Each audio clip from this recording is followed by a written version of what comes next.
শুটকি পছন্দ করে না এরকম বাঙালি কিন্তু খুব কমই আছে। এছাড়াও এই শীতে কিন্তু পাওয়া যাচ্ছে রং বেরঙের নানান রকমের সবজি। তো শুটকির সাথে সবজি মিলিয়ে বানিয়ে দেখাবো আজকে একটি ভর্তা। আসসালামু আলাইকুম অ্যান্ড হ্যালো ভিউয়ার্স। ভর্তা বানানোর জন্য প্রথমেই আমি নিয়েছি আলুটাকে আমি 2 ভাগ করে নিয়েছি এবং এটাকে আমি কিন্তু খোসা ছাড়াইনি, খোসা সহই রেখেছি। এর সাথে আমি নিচ্ছি সিমটা হচ্ছে আমি জাস্ট শিরাগুলো যেগুলো থাকে সেগুলো ছাড়িয়ে নিচ্ছি। যেই সিমগুলো কচি হয় সেই সিমগুলোতে কিন্তু এরকম শিরা থাকে না, বাট যেই সিমগুলো একটু বয়স হয়ে যায় সেগুলোতে একটা শিরা থাকে। তো আমি সেটাই ছাড়িয়ে নিচ্ছি এবং ছাড়িয়ে নিয়ে আমি এটাকে ধুয়ে নিব খুব ভালো করে। এর সাথে আমি নিয়েছি একটি চ্যাপা শুটকি। এই শুটকিটা আসলে মানে অরিজিনাল চ্যাপা শুটকি না, এটাকে যে কী বলে তা জানি না, তবে স্বাদটা না অনেকটা চ্যাপার মতো।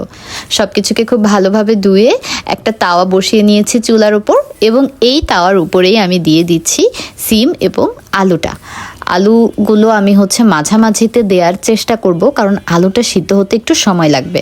আর এই পর্যায়ে চুলার ফ্লেম কিন্তু একেবারেই লোতে থাকবে, হাইতে দিয়ে এটা হবে না, এতে কিন্তু আলুটা ভালো মতো সিদ্ধ হবে না।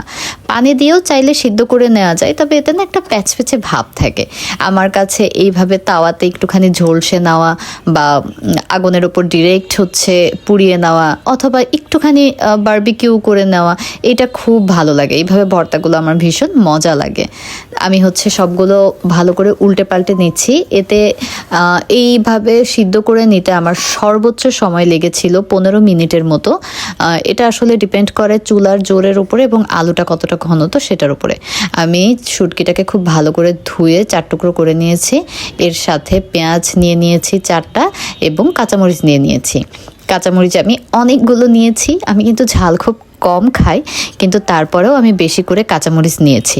এর কারণ এই কাঁচামরিচগুলো তো একেবারে ঝাল নেই। এটা না আমি পর্যন্ত আর কি কামড় দিয়ে খেতে পারি ভাতের সাথে। এটা এতটাই ঝালবিহীন হাইব্রিড জাতের একটা আর কি মরিচ।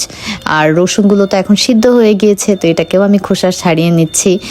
এই পর্যায়ে রসুনের এত সুন্দর একটা স্মেল বের হয়, আমার না খুব ভালো লাগে স্মেলটা।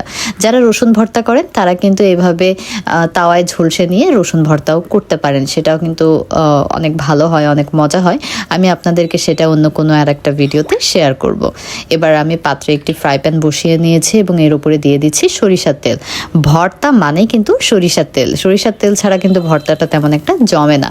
তো আমি পেঁয়াজ মরিচগুলো তেলটা একটু গরম হলেই দিয়ে দিচ্ছি এবং এর সাথে লবণ ছড়িয়ে দিচ্ছি। লবণটা আমি এই পর্যায়ে দিয়ে নিচ্ছি, কারণ পেঁয়াজ থেকে একটা পানি বের হবে।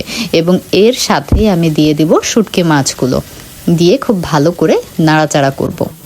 নাড়তে নাড়তে যখন খুব সুন্দর একটা স্মেল বের হবে তখনই বুঝতে হবে যে আমার ভর্তাটা ব্লেন্ড করার জন্য রেডি। আচ্ছা, আমি একটু আলসে, কিন্তু আমি এই শিল পাটায় বাটতে পারি না, আমার খুব কষ্ট লাগে, আমার ভীষণ আলসেমি লাগে। এই জন্য আমি সবসময় গ্রাইন্ডারে গ্রাইন্ড করি। অ্যান্ড ট্রাস্ট মি, গ্রাইন্ডারে গ্রাইন্ড করে নিলেও কিন্তু এটা খুব যে খারাপ লাগে খেতে তা না, তবে শিলপাটায় বেটে নিলে সেটার মজা কিন্তু আলাদা। আমি এটাকে ঠান্ডা করার জন্য কিছু সময় রেখে দিয়েছি। যখন এটা ঠান্ডা হয়ে যাবে তখন আমি ব্লেন্ডারের এই ছোট্ট জারটাতে শিফট করে নিব। আমার শিফট করা হয়ে গিয়েছে। অ্যান্ড এইবার এটা আমি হাত দিয়ে দেখছি গরম নাকি। বেশি গরম থাকলে আমি সেটা বসাবো না, সেক্ষেত্রে না ভালো মতো ব্লেন্ড হতে চায় না, একটা ভাপের কারণে উঠে আসে। এই জন্য ঠান্ডা করে নিয়ে আমি এটাকে গ্রাইন্ড করব।